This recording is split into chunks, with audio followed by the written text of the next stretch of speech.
And we're back again, everyone. This is Elon Hufana. And for today, we have a very special guest, a good friend of mine that I met, I think it was 2020, I think early 2020, actually, through my sister. And so I've had the privilege to meet George, who's going to be our guest today for episode 14 of Bass Engine Radio. That being said, you want to do a quick intro of yourself? Thank you for having me, Elon. It's great to be here. Glad we get to talk and chop it up a little bit. But yeah, my name's George. I'm 20 years old. I'm a software engineer, CEO of George Hofstetter Technologies Incorporated, Stanford University Innovation Fellow, and a junior in college.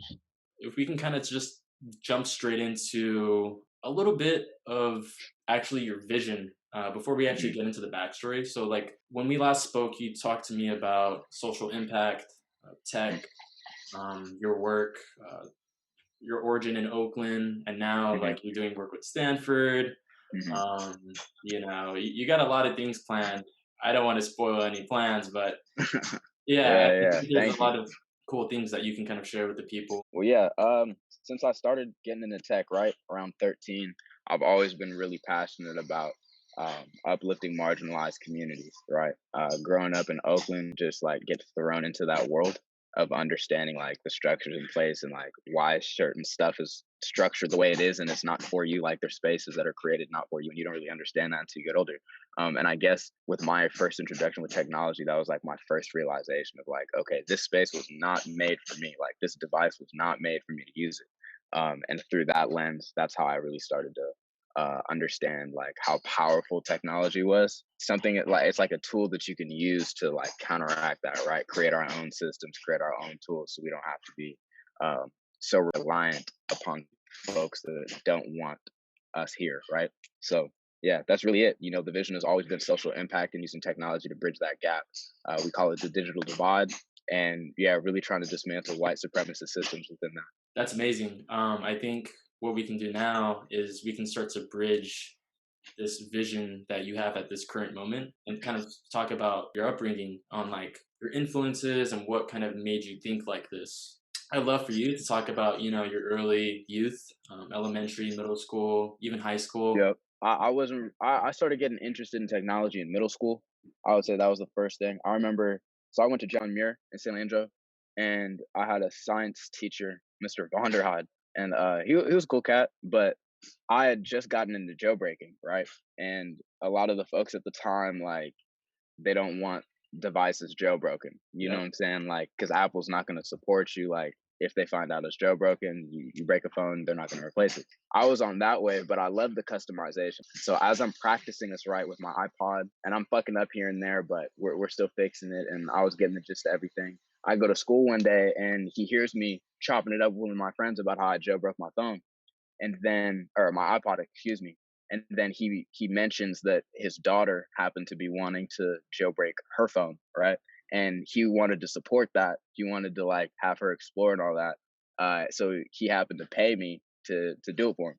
So that was my first like transaction of being able to do something that had to do with tech, and it was from someone who I had like a position of authority. You know what I'm saying? Because he was a teacher, so it sort of inspired me to like keep doing it, right? Because it was like all these people saying jailbreaking is bad, and then it's like this one teacher that's like, nah, bro, like you know what? I'll pay you to do this. Like I like that skill set. I Mm. think you should explore that further. That was when I first got into tech, and then I started doing it more, and then I started doing it for more people. One of my best friends, Desmond, invited me to a hackathon. I was like 13. It was the very first Black Male Achievement Hackathon ever in Oakland, California. It was on Broadway at Impact Hub. And I feel like a lot of us in the entrepreneurial space, especially in our age group, we know Impact Hub pretty well because we've had like events there or whatever. We've participated in an event there. The first event that I ever went to was that hackathon, and it was the grand opening of Impact Hub. So it's like a whole like unveiling of like this whole new phase of entrepreneurship and the integration of tech in Oakland, right? And it was on the back of Obama's My Brother's Keeper initiative, which was it threw hella money at a lot of different organizations to bring more folks of color into STEM. So at that hackathon, I was introduced to a lot of folks that look like me that were in tech. And that was my first time seeing folks that look like me behind a computer screen doing something that I was interested in. So I fully indulged. I let myself meet everybody. I was talking a lot. The folks that know me know I'm a social butterfly, so I was going to different group, picking and choosing. I was selecting developers and designers to be on my team. And throughout that hackathon, the theme of it was, could an app have saved Trayvon Martin? And at that same time, I was really afraid of police officers, felt useless. My mom had me join the San Leandro Teen Police Academy because she was like, you got to know how they think so you don't have to feel so afraid. And that helped a little bit for sure. But when I was at that hackathon and it was so many folks that looked like me and they were all talking about how can we create something that's going to counteract like the injustice that we face on a day-to-day basis, it completely shaped how I view technology moving forward, right? So from that point on, I realized that it was so important, if not critically essential, like in all aspects, to literally create technology that was equitable for everyone, to create a future for everyone. Because I was learning from engineers that had gone to Stanford and Berkeley PhDs, and now they're at Stanford, and then they moved to Twitter or Facebook, and now they're telling this 13-year-old kid like, bro, this isn't it. Like, you don't want to be where I am. Like, it sounds cool, it looks cool, the bread is all right, but we're still in the same system. So it's like you got to be able to use these skills that I'm telling you right now to be able to create something on your own. So that's what really pushed me to start doing. I guess it's really just emphasizing ownership. They were Mm, like, bro, this is the fast track to owning whatever you create. We're not recording, we're not trying to own our masters. We're trying to create the code and then have that just be legally ours. You know what I'm saying? And then it's a lot harder for folks to come and flip shit. That's my first little introduction into coding. You know, I was hella inspired. I'd created this social network called Connect the Dots with three of my friends there. It's still online now, and it was designed for African American students that were in predominantly white school districts, institutions in general, but school districts as well, to connect online and share their own experiences with discrimination in a safe and inclusive environment, right? Designed from my own experiences, of course. And there was a KQED journalist, Jeremy Raff. He overheard me talking to somebody at the hackathon and was like, hey, you know, you speak pretty well for your age, you know, like, and the skin tone doesn't really match the vocabulary. It's kind of interesting. And, you know, for me, I'm like, I don't know what you're trying to say, bro, but I appreciate the attention and recognition. I'd love to pitch you my idea. And then from there, he was like, yo, I got to do an article on you. So then he came to John Muir for like 3 days and then followed me around. And then that also shaped how I view technology because I was like, I had gone to this hackathon that I had no previous experience coding. I was super inspired. Everyone was hella inclusive. I created this platform for social impact, right? Because it's solving an issue that I felt dear to home. And my folks that I grew up with in the school districts that I did felt the same way. And then I got this recognition, right, from an outsider, right? So I got that outside validation from a journalist coming to the school and shit. And then I was just like, oh, wow, if this is the result for me actually finding like a passion and creating a positive impact in the community that I come from, then, bro, why am I not doing this all the time? Like, why am I not fully indulging and trying to create more equitable systems, equitable platforms, equitable products, etc. So that's what really spawned that. Yeah. And then I started to teach myself how to code, and now I'm here. Short story. you mentioned a few really cool nuggets in there. One of them being like ownership. When you went out to like these first hackathons, even though they were new experiences, you were able to kind of connect the dots and figure out that there's actually something bigger at play here, right? And I can see how this folds into your vision, helping marginalized communities, tech, social impact, and all that good stuff. And so now that you kind of have these early experiences when you were younger with like the hackathon, being in like Hmm. this new environment, seeing that people who look just like you were also interested too. And you mentioned like you also made an app. After these first hackathons, these first experiences, what was kind of like your plan to kind of get where you are now? And what hiccups or obstacles did you have to overcome to kind of get where you are now? So I'll start with the first part of the question. After the first hackathon, I immediately wanted to get to another one. I was looking at all these other programs, organizations that were putting on these hackathons in the East Bay. And I went to them. And the theme that I got from it was these are like a one stop shop. And then you got to wait a few months for another one to pop up. And then you get to like that intellectual like pool of people and you get to like challenge your thought process and all that and create something dope. But I wanted something longer, you know? I wanted something more that I could like dive into. And I couldn't find any programs, you know. I couldn't. I like there were no classes in school. There were no I wasn't old enough to take a college course yet. And my mom was really looking, like really, really looking, couldn't find none. And then I happened to be at my second hackathon the following year, and the executive director of a program called the Hidden Genius Project. His name is Brandon Nicholson. He had just got named the executive director. It's a brand new position, and he's walking around, you know what I'm saying, trying to talk to these kids and figure out who's interested in the program, and trying to get folks to apply and get the word out. And he comes over to me and my mom's, was like, I've been following George since the first hackathon, man, and I think he'd be a great fit for the program. I really encourage y'all to apply. I'm like, okay, right on. So I apply, I get in, and I find out that this program is like super intense. It's a 2-year long immersion program. They teach you computer science, they teach you entrepreneurship skills. Every Friday over the summer, they take you to a tech company. You go on tour, you get to meet these engineers, you get to meet the product managers. Um, and it was a really dope experience. And that was the first thing that popped into my head after the first hackathon experience. It was, what program or environment or space can I find and put myself into? Alumni educator now, so I go back every summer and I teach the new cohort of geniuses, wherever that is, whether it be in Oakland, Richmond. They just opened up their LA site this summer. Um, but yeah, that was my thought process for that. And the second question was the obstacles, right? I mean, it was hella shit. The first thing I would just say is school. School has Mm, never been for us, right? So going like going to school Monday through Friday, I was always questioning, why are we waking up so early and going to class? Why do we have to say the Pledge of Allegiance before we start school? Like, what is this for? It's not doing anything for me. It's not doing anything for my people.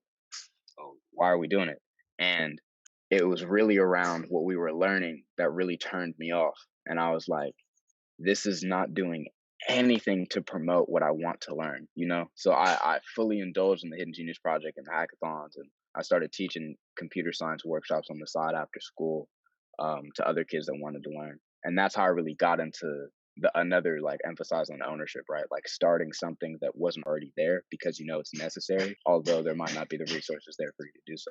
I started doing that, and the barriers that I had faced were definitely around my academic facilitators, whether that be principals, teachers, counselors, just trying to throw a wrench in plans, right? Like, let's say I was 16, I wanted to go speak at this organization that hired me for an hour, right? They're like, yo, we want you to be the keynote speaker of this event.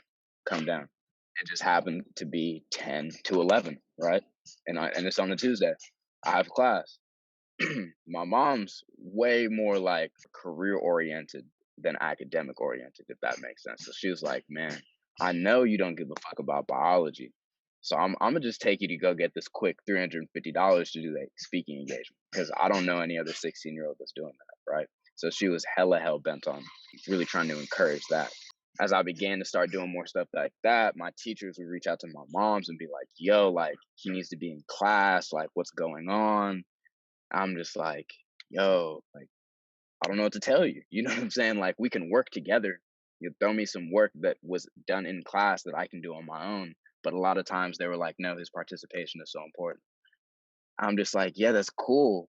But do you not see me trying to, like, really, I don't know, I guess put the work in. I don't know how else to describe it, like, get the experience that I need to get to the college that I want to go to. Because I know that me focusing in this class with these 13 people isn't going to get me to where I need to be, just because personally I'm not motivated to learn about ions and neutrons, and I don't, that's just not my forte. And the teachers, like, it's a weird balance being a student of color, and then trying to self advocate in an academic system that was designed for Europeans. You know what I'm saying? And my mom, being an educator herself, was extremely helpful in mm, navigating that. And if I didn't have that, I'm sure it was going to be a lot harder for me to graduate high school. But with her, it was great to finally find a click my junior year, where the teachers or the facilitators and the principal and the counselors understood my schedule was flexible, and that I would do the work on my own, more independent study vibes. And that's what really got me to some of the opportunities that I had, some of the opportunities that I got to experience in high school that I otherwise wouldn't be able to do. Like my first tech conference, I was 15 and I skipped like all my morning classes, and my mom took me to the Marriott in downtown. It was called Code for America. And it was crazy. It was like 2,500 government officials, and they were all talking about civic engagement and how they can create equitable technology for the city. And it's all white people.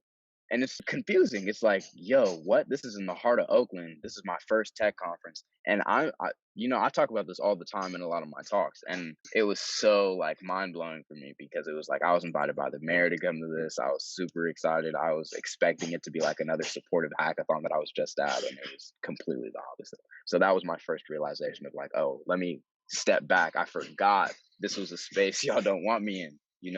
But if I didn't have that first tech conference that I went to at the Marriott, I wouldn't have been able to get this apprenticeship at Google because I'd met someone there that had got me the connection to get this little apprenticeship while in high school at Google. And if I listened to my teachers who told me, you need to be in class for this pretest, mind you, for this pretest, bro, like, I'm sorry. So that was a big barrier. You know what I'm saying? Trying to figure out the schedule piece. That was just one of the few. I guess the other would just be emotions. It would just be imposter syndrome. Mm. Like, mind you, like I consider myself a pretty confident person, but it's like an everyday thing. You know what I'm saying? Like you got to consistently like have those affirmations in your mind. I'm like, you are here, you are worthy, etc. You are valuable. You know what I'm saying? And when I'm 15, I'm not the most confident person. So I'm already putting myself out there being in these hackathons and doing the best that I can. And now I'm at this tech conference and all these white people are looking at me like I'm not supposed to be there. Like I was literally hearing whispers of like, why is this kid here? Who is he? Like he needs to go to school. Why would I talk to a kid, et cetera, et cetera. And me being the social butterfly, I'm trying to talk to people, but now I'm like already back into my shell. Like I don't want to talk to nobody because you obviously don't think that I have value to bring to a conversation.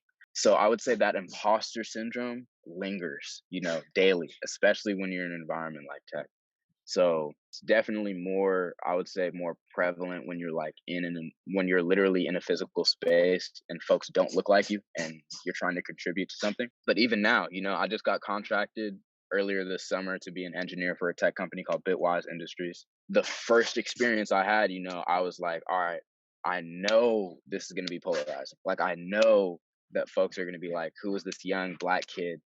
And I'm going to have to prove myself, right? It was crazy how opposite that experience was because it happened to be like a really, really inclusive company. Like my whole cohort of engineers were of color. And we always talked about white supremacy in tech. And we always talked about like discriminatory practices in technical interviews. And then how to pass the coding interview when the person pretty much like, I don't want to say hosting the interview, but I want to say like conducting the interview has discriminatory practices within their own behavior when they're asking questions, right? Being able to talk to engineers like that on a daily basis during COVID was so therapeutic. So, but a lot, if not the majority of tech is not like that for sure. And I had those experiences in high school to be able to like validate that. And then when I went to college in Silicon Valley to even more validate, and then at Stanford to even more validate. And then all of a sudden, like I get this engineering job right when I take the year off from school. And it just so happens that it's like the healthiest opportunity out in tech. And I was like, yo, like that's crazy how everything aligns when it's supposed to. So you went over a few things here. One, I think one of the first obstacles you mentioned were dealing with school, education, Mhm. the education system we have right now in the US, at least. It's interesting because you mentioned that you were conflicted because you had these opportunities, like these real career opportunities, but Mhm. that traditional school system, now you can see how it wasn't really ROI. It wasn't working out for, the long term. Yeah. If you were to take that pretest, you probably wouldn't have had that Google opportunity, you know what I mean? Hmm. And so I think this is the big issue with like education right now too, is that it blocks that frequency or it blocks that connection you can make with an Hmm. opportunity such as what you were going through. And so that's one. And then two, you mentioned your mom, which I think is a key Huge. Yep. yeah, and all of this. Shout out to all the moms out there. I personally think the moms are like the most important people because they have to help raise and nurture these both young women and men. And so shout out to all Hmm. the moms there. That's very key for Man. all of us because we wouldn't be here without the moms, you know? As we start to wrap up this interview now we Hmm. can kind of start to talk about you dealt with these obstacles and you kind of mentioned a little bit of what you're up to now. Just to kind of close this out, let's have you talk about like what's next for you and some advice you would give to the people if they want to step into the tech industry, and then we can just cap it off with how people can actually find you. The show. So, yeah. So what's next for me? I'm still on contract as an engineer. I still have the rest of 2021 off from school. I also got contracted to build. It's a mobile application called King's Corner. It's for iOS and Android. It's for an organization out of Oakland called Kingmakers of Oakland. It's a nonprofit. It's all about empowering young Black boys, specifically in the education space, to own their narrative in all aspects. So I'll be creating that application. I'll say look out for it next fall, but it's in development right now with my team. Aside from that, I'm keynoting a conference on the 30th, January 30th. It's sponsored by Google. It's at Kingmakers of Oakland are hosting it. It's all online. You know, registration is open. Tap in, sign up. If you're interested in tech, it's the show for you. You know what I'm saying? And you know, it's cool. I'm the keynote speaker, but I have some good brothers that are speaking as well, and they'll be coming in before and after me. So it's a lot of free game for sure. So definitely tap into that. I'm studying abroad in London this summer. That'll be dope. It'll be my second time in London, but it'll be my first time like really, really in London for real, longer than like a day. So I'll be at Oxford and Cambridge. I'm taking sociology and anthropology at Oxford. I'm taking business and entrepreneurship at Oxford, and then technology and innovation at Cambridge. So I'm really excited to, you know what I'm saying? They call Cambridge like the Silicon Valley of the UK. So it'll be interesting to see those nuances and that dynamic switch. But yeah, man, that's really what's next for me. I'm just trying to meditate. I'm trying to move with intention. 2021, we're trying to love ourselves more. Just everyday shit. Every day, we're just trying to be our best selves. So that's what I'd say. What's next for me? I will add. So for the advice for folks that want to get into tech, this is for show your time. Like if there was not a better time to do it, it is for show now. With everything online, like there is a myriad of opportunities, you know what I'm saying, for you. Definitely with these tech companies that want more employees, whether that be like an engineering role or even like a product manager or even a social media marketer, like there's hella different opportunities, hella different job descriptions. Do not be afraid to put yourself out there right now because everybody and their moms is putting themselves out there. So it's like this is the time to really like uh, be your own brand ambassador.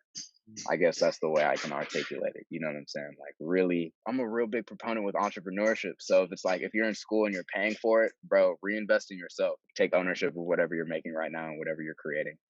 Utilize the resources that you have. Reach out to hella different people. When we're talking about networking, right? Like, this is the perfect time to network and put yourself out there. Hey, I got an intern. We're looking for interns at GH Tech. We're looking for a junior software developer at GH Tech, and we're looking for a senior software developer at GH Tech. So I'll send you the descriptions, Elon, if you want to post those. You know what I'm saying? Send those out to your network. I'm gonna start posting them on LinkedIn, and we have a few candidates coming through, but the interview process is still going on. So if anyone's interested, you know, we'd love to interview you. We'd love to see what you can bring to the game, because it's all about elevating folks. So. Before we hop off this thing, I just want to plug real quick. Yeah, you are a Mhm. keynote speaker. This guy is also a TEDx speaker, so you guys might want to check that out on YouTube. Um, Yeah, tap in. and so before we close out this vid, where can the people best connect with you online? Hmm. So if you want to shoot a DM, I got a company IG, GH Tech Incorporated. GH Tech Inc. is the tag. And then my email. So george.ubor@gmail.com. That's my company email. You can also reach my company email on my website, georgehofstettertechnologies.com. You know, check that out. I think the TED Talk is on the TED.com page now. So that's on there with my email. Tap into that. But yeah, man, you know what I'm saying? Let's keep going. It's 2021. We made it. Yep, yep. Well, hey, thanks, George. I know we'll probably work on more stuff throughout the year and throughout the future. Hmm. Definitely. Let's get to it, bro. Thanks for your time. I hope you have an amazing rest of your day, bro. And we'll be in touch for sure. Right on, bro. Appreciate you. Appreciate you. Keep doing your thing. All right, George. I'll catch you, man. All right, peace. Peace.